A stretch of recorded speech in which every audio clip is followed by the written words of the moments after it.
Namaste, everyone. I hope you are doing good today and make the good choices to get your healthy life.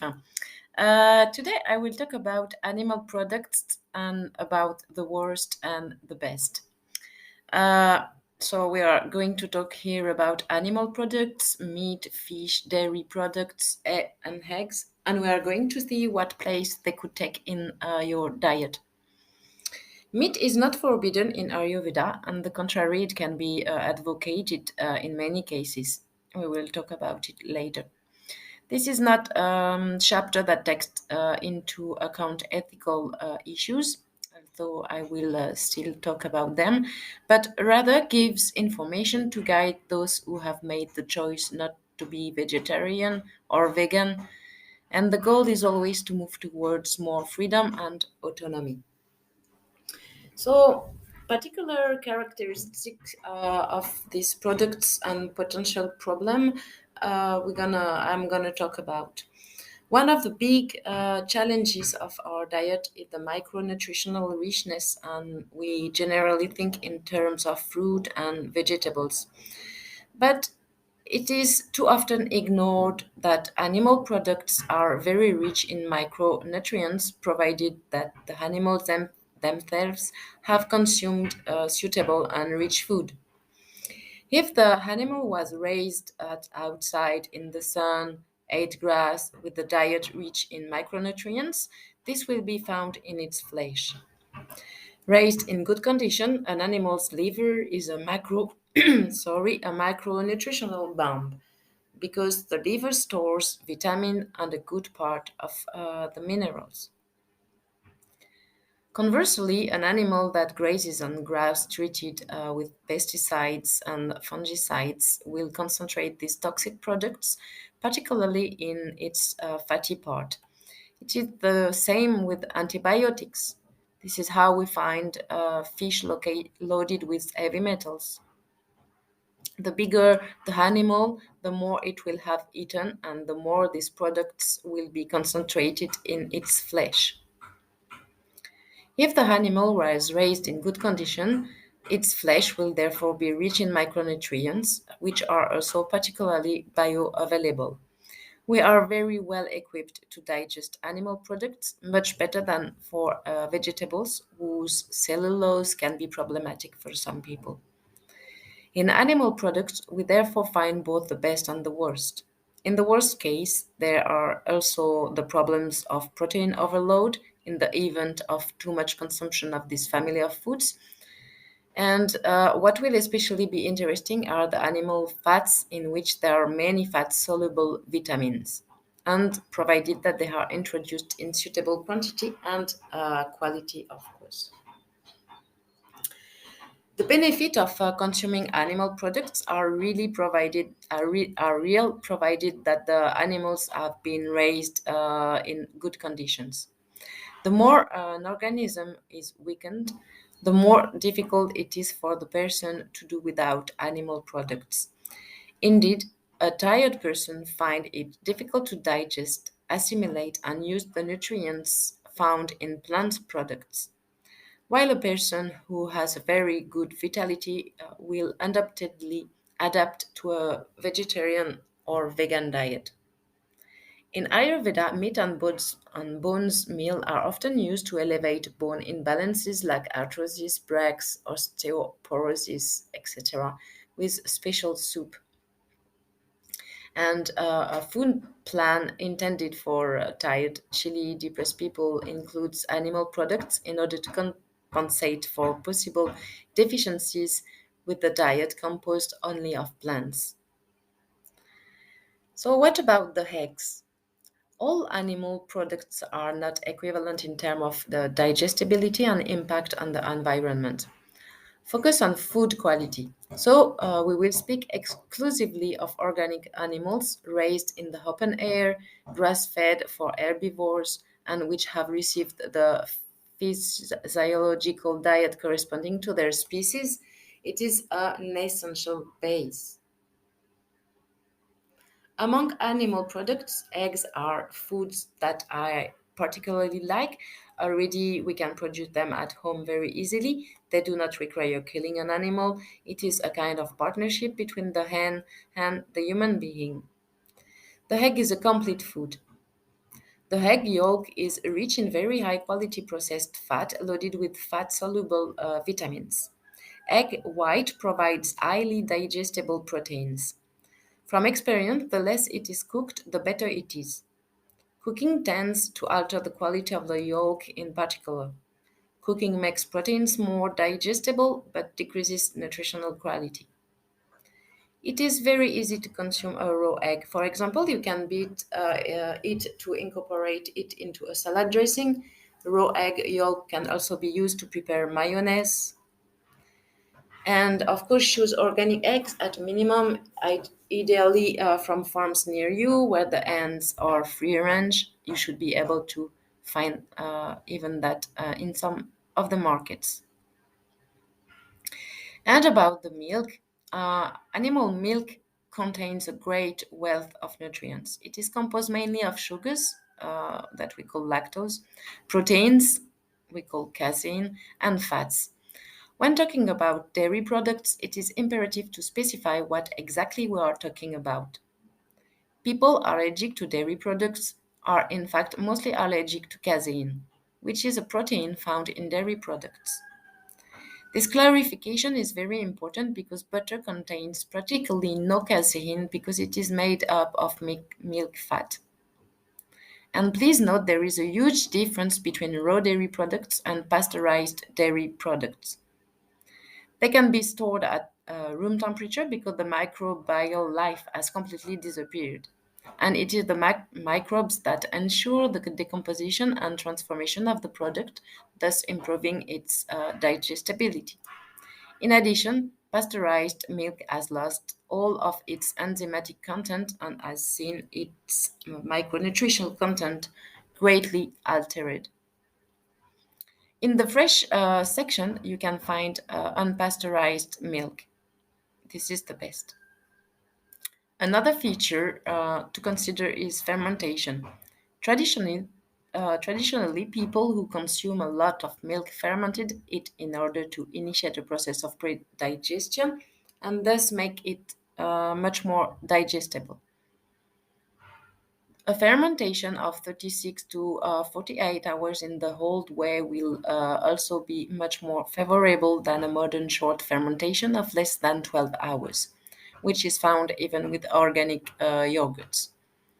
Kefir and cheese have a very long fermentation. Finally, the breed of dairy cows also has a strong influence on the digestibility of these products. The casein in the milk of traditional cows raised naturally have nothing to do with those of cows found in factory farms.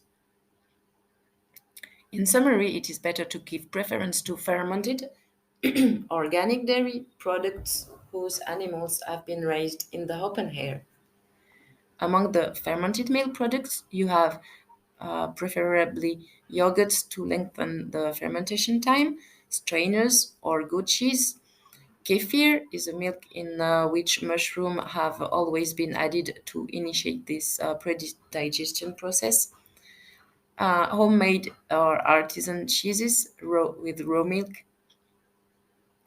And from more to less allergenic, we find cow's milk, sheep's milk, and goat's milk. Prefer goat's milk if possible. Sheep's milk is also good, but richer in fat.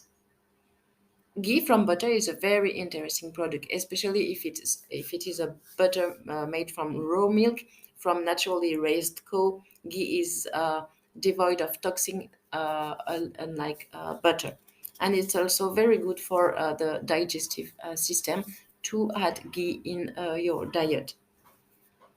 All these products will be consumed without cooking in your diet. You can optionally melt butter on hot food.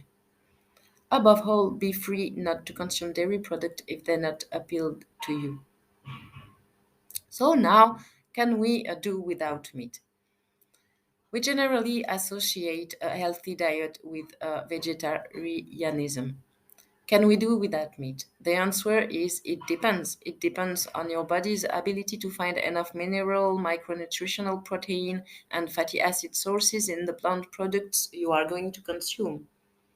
For some, it will go very well. For others, especially for tired people, much less well. In animal product, there is a highly assimilable elaborated iron which is absent from vegetable products. And in general, the animal had the ability to transform micronutrients to make them more assimilable by our body than those from plants. So, how you can consume meat as best? Raw or cooked, it's okay. Raw is fine. It's not about eating meat dripping with blood. Traditionally, the meat was gamed. It was a maturation process in which all the bacteria and microorganisms naturally present in the tissue carried out the work of decomposition, allowing better digestibility. You are already used to eating raw meat. Raw sausage and ham are among them. How to prepare fermented raw meat at home then? Simply place it in a dehydrator for a few hours, 30 degree max. Then keep it cool. Cool cellar or well ventilated refrigerator away from insects and let it mature for 2 weeks. White mold growing on the surface is completely normal. The thinner the pieces, the more successful your homemade cold cuts will be. If you put large pieces, it is necessary to have a well ventilated, very dry refrigerator to prevent inadequate molds from developing there. Your sense of smell cannot deceive you in this matter. Meat that goes bad smells extremely badly. So, how to prepare raw meat? Dry and matured for a long time, preferably. Marinated in vinegar or lemon, fresh in tartar. The advantage of this technique is that it does not add salt or sugar or any preservative as in charcuterie. Raw meat contains many enzymes which are destroyed during cooking. When meat is cooked on the barbecue or in a frying pan, this cooking changes the composition of the meat and forms compounds that are known to participate in the formation of cancer cells. Moreover, when you grill meat, you lose the fat, which represents the most interesting part of animal products. With raw, cured meat, you will retain that fat that gives the meat its flavor. And of course, you will keep all the micronutritional richness present. What about all the pathogenic bacteria like Escherichia coli?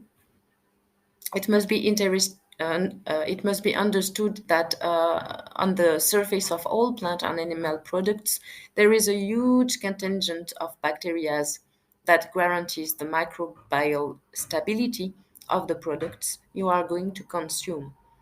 So, if an animal has been injected with antibiotics, the meat from that animal is susceptible to attack by any bacteria present in its storage environment.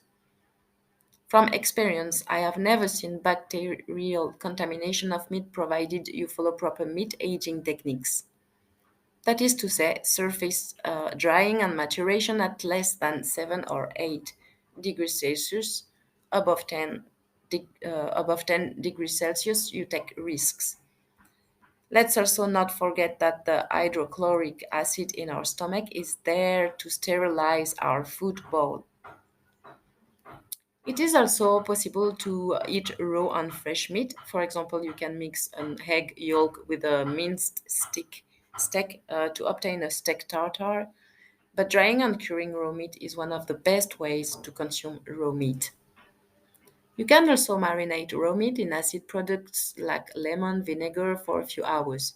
The acidity will lead to a start of nutrient decomposition to improve assimilation, but not as elaborately as with maturation. And about seafood, the oceans are unfortunately increasingly polluted, and even if they have the ability to self clean, there is today an imbalance between the quantity of pollutants discharge into the sea, and its ability to eliminate them. Consuming products from the sea therefore leads to exposure to all these pollutants. The bigger a fish, the more its flesh will concentrate pollutants: aluminum, mercury, pesticides, heavy metal, etc. Small fish are therefore preferred. So, how you can prepare raw fish? You can prepare fresh and raw seafood, oily fish dried and matured for a few hours, marinated in a vinegar or lemon. But if we put aside the problem of the inevitable pollution of these products, fish and other seafood have their place in his diet, in our diet, sorry. Most seafood can be eaten raw. Oysters, of course, also mussels, clams, and oysters are very rich in minerals. When we talk about eating a raw fish, we usually think of oily fish because the others, once dried and marinated, have very little taste. Raw fish can be eaten in the same way as meat. You can fillet sardine or mackerel, for example, dehydrate them and put them in the fridge. You can also put them whole, but having previously emptied them and having removed the head. Consume them within hours or even a few days at most, because the fatty acids tend to go rancid and give an unpleasant taste. In the same way as for meat, raw fish can be marinated in a vinegar or lemon. There are many traditional recipes that you can take inspiration from. So, if you decide to consume animal products, choose them of organic origin and from free range animals. But why still consume animal products this day?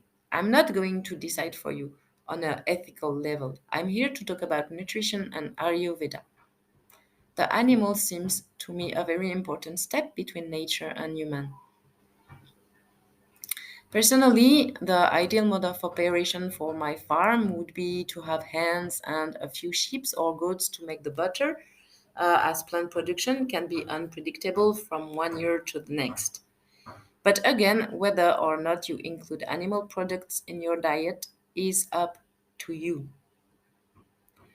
I'm happy to talk about this with you. I hope you enjoyed the topic, and please feel free to ask me any question if you have. And you will also find more information on my blog, yoga and lifestylemedicine.com. Please take care, be kind, compassionate, and love. Namaste.